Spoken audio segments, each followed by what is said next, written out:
Hello po, magandang gabi na. Magandang umaga, nasa panig man tayo ng mundo. Ayan. Pasensya na kayo sa mga ingay na maririnig ninyo kasi medyo maaga-aga pa. Okay po. Happy Sunday sa lahat hopefully nakapagpahinga kayong lahat dyan ha. At nakapag-relax. Ayan. Naitahimik naman ang ating mga puso at isip nyo. Ayan. Ilagay nga muna natin dito si Rose Quartz. Okay.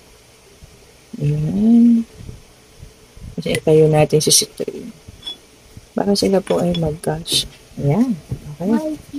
Tignan pa natin ha. Okay po. Pasensya na kayo sa ingay na maririnig po ha. And meron tayo dito Ten of Swords. Okay. Tignan pa natin. Para makompleto na ang ating 4 spread card reading. Ito pa. Meron tayong The Justice. Tignan pa natin po ha.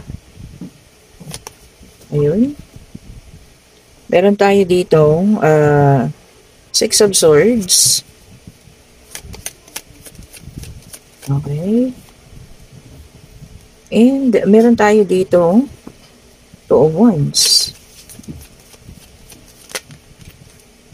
Meron tayong King of Cups. Okay po.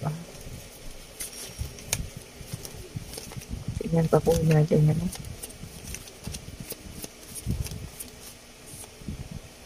And meron tayo dito Six of Pentacles. Okay, so kompleto na po ang ating full spread card ha. Para sa ating situational reading no, sa gabing ito. So nakita natin dito ha, nagtapos na kasi may umalis no, nagkaroon ng movement, punong-puno ng emosyon. Ito yung pagtatapos na talagang alam niyo yun, sobra-sobra yung sakit na inabot mo, nararamdaman mo no. Tignan mo naman Ten of Swords tumarak dyan sa likuran mo. Kumbaga ito yung hiwalayan niya talagang alam mo yun, nagulat ka kasi hindi ikaw yung pinili ayan, diba? Nagkaroon ng pagpili at ikaw naman pinili mo na rin yung sarili mo sa ngayon. Diba ang ganda? Nananatiling nananahimik. Ayan ha. Kumbaga, inaayos yung sarili, which is so good. Napakaganda nun, Kung ito man ay nangyayari pa lang sa ngayon, ha. So, ayan, inaayos mo ang sarili mo. Kumbaga, pinupulot mo ulit yung mga bagay na, nasira ng dahil dito, Puro emosyon, sobra, King of Cups din siya. Maraming emosyon. Ang problema lang dito, the justice. So, ayan. Biglaan din, dumating sa kanya yung, alam mo yun, yung karma. So, ibig sabihin, marami rin nangyayari sa kanya ngayon, Ang pinaka hindi lang maganda is, ang kwento-kwento niya, ayon sa kanya. Ikaw, mismo, ang umayaw, at ikaw mismo yung umalis sa relationship na to. At ikaw mismo yung nagtapos ng relasyon na to. Diba? Kumbaga, kaya siya nagkaganon, kaya siya nagkaroon ng iba, dahil sa iniyawan mo na rin. Ganun daw. So, yun ang kwento niya, ha. So, nagkakalat siya ng mga, hindi ko alam kung dinajustify niya yung ginawa niya. Diba? Kaya ganun, ang ipinagkakalat niya. Pero, alam mo yun, mga kwentong putsero. Sabihin natin, kwentong barbero na wala namang katotohanan. Pero napakapangit, especially kung sa kanya manggagaling. Kasi parang namang hindi niya na nirespeto kung ano yung, or pinahalagahan kung ano yung meron kayo before. Diba? Tapos ngayon, ikaw yung papalabasin niya may kasalanan. Kasalanan mo raw kasi kaya kayo nagkasira. Dina-justify niya lang siguro, yung kanyang kamalian. And then, meron tayong apathy card. Ayan. Sabi niya rito, meron ding regrets. Parang meron siyang, ngayon, puro negativity. Ayan. Kasi nakalagay focusing on negativity. So, kumbaga puro negative yung mga naiisip niya ngayon. Baka nagkakaroon din ng problema, no, sa personal niya na buhay. At ngayon, ikaw yung sinisisi. Parang mali naman yata yun, di ba? Kung ang pangyayari sa buhay niya ay hindi na maging maganda, kasi ikaw yung nagiging dahilan daw, ikaw raw yung naging dahilan kaya nagkaganon. Pangit ba't ikaw sisisihin? Desisyon niya yun, o diba? Sa kanto ka nitong si, na to eh. Pinigigil na naman ako yung si Raulo na to, ha? Okay po. And meron tayo ditong Knight of Cups, okay? Sabi niya, siya yung isa sa mga taong talagang, alam mo, yung nagpakilig, ayan ha, nagparamdam din naman sa'yo ng pagmamahal. Yun nga lang, sad to say, talaga nag-ending ang love story niyo. Ang pinakapangit lang ngayon kasi ikaw daw yung may dahilan. Di ba? Grabe, no? Kumbaga, iniikot niya yung mga storya o yung pangyayari. Bakit? Para saan? Para ayusin niya yung kanyang tawag dito? Kwento na para maayos niya yung kasi syempre kung maraming close sa inyo alam ng mga tao yung tunay na pangyayari para saan para malinis niya yung niya pangalan niya, di ba? Parang gano'n, parang ing o di ba? And then meron tayo dito ayan, ang ganda, no? This is a Three of Cups, okay? So ngayon may mga kaibigan ka na kumukope sa'yo, tumutulong, o di ba? Para, alam mo yan, at least kahit pa paano moving forward na. At matapos na yung mga ganitong mga ganitong pangyayari. O, diba? So, at least meron tayong mga supporting backup. Yan yung mga tunay na kaibigan ha. Kahit siguro 2 lang yan or 3 lang kayo. No? Pero kung makasupport, diba? And then, meron tayo ditong Seven of Cups. Sabi niya, no, dreams. Ayan, marami ka ng pangarap ngayon. Kumaga parang ngayon nag-sink in sa'yo, no, realization na yung oras mo naubos sa kanya. O, di ba? Mas marami pa palang bagay na dapat kang ginawa. At mas marami ka palang dapat na inumpisahan. Bukod sa kanya, ha? And then, meron tayong Queen of Swords. Ayan, mas matapang, ha? Mas maganda yun. At masyado ka raw ngayong, nagiging realistic and objective din. Oh, it's good. O, diba? Talagang, bakit ganun kailangan pa natin pagdaanan yung mga masasakit bago natin mas lalong makilala yung ating sarili. Siguro talagang ganyan. Diba? Binubuo tayo ng mga experiences. O, diba? Mga, alam niyo yun, yung mga nararanasan natin sa buhay. Diyan tayo lalong tumatatag. And, meron tayo ditong Six of Cups. Ayan, pa-inosente ang person na to, no? From the past. O, siya nga yan. Playing innocent. O, diba? Pa-victim. O, yun, tatahanap ko yung tamang word. O, diba? Sarap, kaltukan talaga no? So, para sa akin, patuloy mo lang yung pananahimik mo, no? Kasi nananahimik ka dun, Gawin mo lang yan, dire-diretso. Hayaan mo siya. Hayaan mo siya magbunga nga. O, diba? Daig niya pa yung manok na putok ng putok. kasi siya yung may kasalanan. So, ayaw niyang maging napipil niya na ngayon yung guilt. Diba? Kaya pilit niyang pinagtatanggol yung sarili niya. And may foresight tayo, no? Nakikita mo na meron kang pag-travel. Oh, diba? Ang ganda, ha? At pwede kang tawag dito sa ibang mas gusto mong mag-travel ngayon at doon na muna makisalamuhan. Oh, maganda. Ituloy mo yan, ha? Kung for business man ito or pwedeng diyan ka na magpo for good, tuloy mo, di ba? Oh, di ba? The world. Meron talaga po, ha? Success and achievement naman yung naghihintay sa'yo doon. Fulfillment din. So, doon na. Sa lugar na yun, may number 21, ha? Doon tayo magiging fulfilled po. Yan yun na yan, si Kapalmox na yan. Yan siyang magdiwara niya. Di ba? Pinagdidiwara niya yung mga pangit, no? Di ba? Pero mo nung kayo nagkasama pa, no? Hindi mo naman alam na ganyan ang ugali. Ngayon ikaw ang sinisisi sa mga bagay-bagay. Sana, alam mo yun, respeto pa rin. Hanggang kayo magtapos. Kung pwede kang magkaibigan, manatili eh. 'Di ba? Pakaunti lang kasi yung mga ano, nagiging magkaibigan po ha. Hindi lahat. 'Di ba? Yung iba talaga natatapos sa hindi maganda. Hmm. Pero kung ako, ganyan siya, naku, papansinin yan. Di po ba? Napaka, walang kwenta. Hmm. Sana pag natapos ang isang relasyon, wala nang sisihan. Di ba? Kung nagkakaroon ka ng guilt sa sarili mo, huwag mo sisisihin yung isa. Di po ba? O eto, tatlo agad sila. Ibaba mo na natin yung dalawa.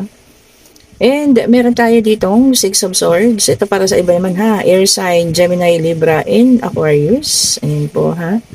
Sabi niya rito ha, unfinished business. May mga ano pa dyan, hindi nagtapos. Hindi pa tapos. Pagka ganun kasi, no? Lalo na yung mga tawag dito, nagkahiwalay na hindi nakapag-usap. Tingnan ninyo, meron at merong part to yan. Somehow, magkikita kayo sa ibang lugar, no? Sa ibang oras, ibang taon, ibang pagkakataon, at doon ninyo, mapag-uusapan lahat siguro, no? Para magkaroon ng closure. Gagawa at gagawa ang universe niyan. Para alam mo yan, yung peace of mind, makuha ninyo kayo parehas. And then, meron tayong Page of Wands, naka-reverse din. Okay, Aries, Leo, and Sagittarius, fire sign.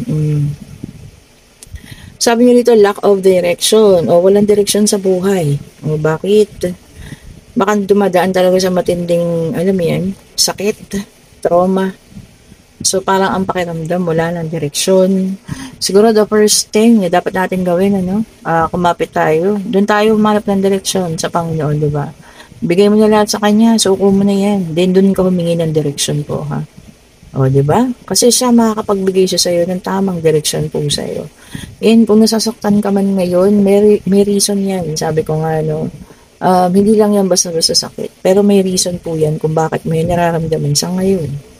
And meron tayong Knight of Pentacles. Okay po. Taurus, Virgo, and Capricorn, Earth sign. O, tagi-tagisa, no? Air, Fire, and Earth. Ito, no? Naka-reverse ang ating Knight of Pentacles. Puro reverse, tatlo, ha? Okay, sabi niya rito, no, feeling stuck. So, yung iba sa inyo naka-stuck lang. Siguro sa career, parang wala nang galawan, no? Parang ganun. At parang kahit anong gawin mong pagpupursige, parang hindi naman nila nakikita. Ano pa, ang dapat natin gawin kapag hindi ka na pinapahalagahan? Siguro panahon na para humanap na ng iba, di ba? Huwag tayo magtiyaga po sa isang lugar, isang sitwasyon, isang relasyon na wala ka ng pagpapahalaga. Find your value, sabi niya nga. May value ka po. Hanapin mo yun, ha. Okay, naka-reverse na naman ang ating The Magician. Air sign. Air sign po ito, ha. Sabi niya dito na may insecurity, nakakaramdam. Insecure sa'yo. Insecure sa'yo. Baka, maganda ka. Kung hindi ka maganda ugali mo. Parang lahat ng tao na-attack sa'yo. No? Wala kang negativity, positive palagi. Maraming ganun po ha. Especially yung mga taong ganyan. Mga insecure. Kasi mga negative yan eh. Diba? Kaya yun ang kanilang nararamdaman. High Priestess, water sign in reverse. Okay. Naku, may mga sikreto daw po na maaaring makasakit sa'yo. So, sisiwalat ang mga sikreto, no? Okay po, kung ano man tong sikreto na to, sabi niya makakasakit sa iyo, no? Sana hindi naman ganun ka, alam mo yun, painful. And pagdaanan lang ha, huwag na natin pong tambayan. And kompleto na po lahat ng zodiac sign. Okay, nandiyan na lahat, lumabas na. Teka lang po, sumabit ang aking bracelet. Ayun. Nakakaloka. Sabi ko, ba't ako'y pinipigilan? Yung pala sumabit. And then, meron tayo dito, Nine of Pentacles, Taurus, Virgo, and Capricorn Earth sign po ulit. Ito, ha. Sabi niya rito, plenty of financial independence. So, marami po tayong, option para tayo maging independent, ha. Especially sa financial. Piliin niyo yung pinaka makikita mo na lalago ka. Yun. So, yung tama lang, yung hindi ka kailangang mas, mapagod ng sobra-sobra para maabot mo yung mga pangarap mo, no, di ba? And ito, nagsabay. Unahin natin itong nasa top. And then, meron tayo ditong Seven of Pentacles, naka-reverse na naman. Napakalaking reverse, ha. Pero okay lang yun, no? Sabi niya naman dito, no? Limited na yung rewards.